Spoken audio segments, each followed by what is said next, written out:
Mary, what are the ramifications on the auto sector, do you think? Yeah, it's great to be with you.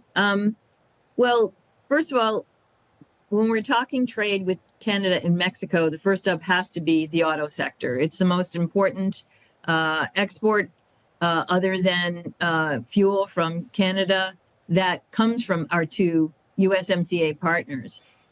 Production is fully integrated between the United States, Canada, and Mexico.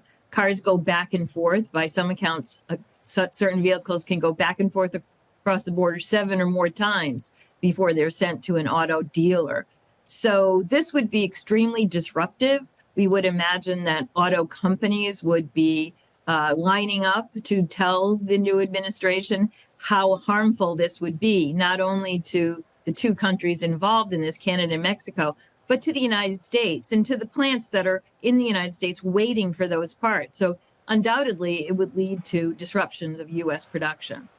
And increased costs, as many would anticipate from a consumer perspective. What about the supply chain when it affects China and U.S. technology companies here? How intertwined, how dependent does the U.S. remain on Chinese parts and goods? Yeah, since the first trade war, U.S. Has depended less strongly on China. But we have to remember that many of the electronics devices that we know and love were not actually taxed under the first trade war. So final items like laptops, notebooks, smartwatches, cell phones, none of those were actually hit with the first trade war tariffs. Peripherals were things that we may use with these devices. So that's, he has already proposed or promised a flat 60 on China. We don't know if this extra 10% that he sent out last night is by a social media post is on top of that or part of that. Either way, it's going to be extremely disruptive because our companies have not had time to move these vast supply chains out of China. Take Apple for a case study. They have been trying to depend more on India, for example, other Southeast Asian countries.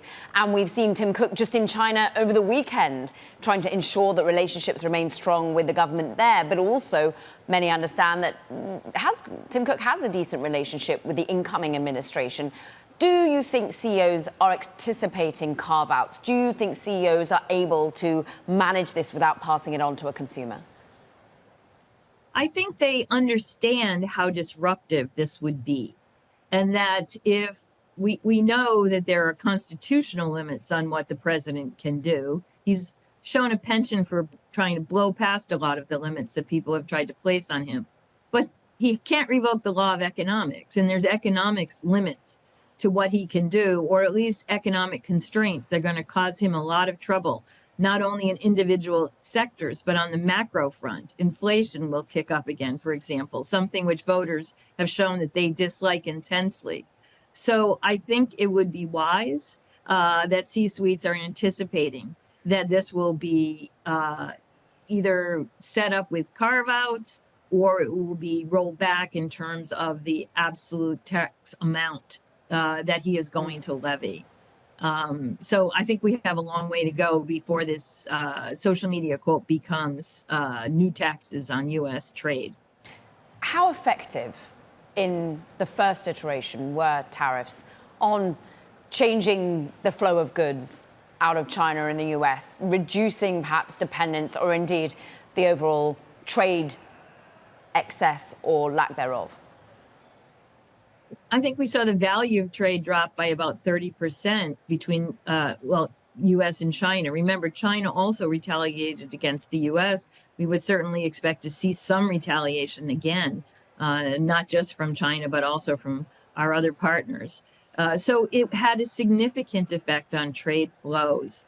That said, a lot of that trade was diverted to third countries. There's very little evidence that any of that activity came back to the United States.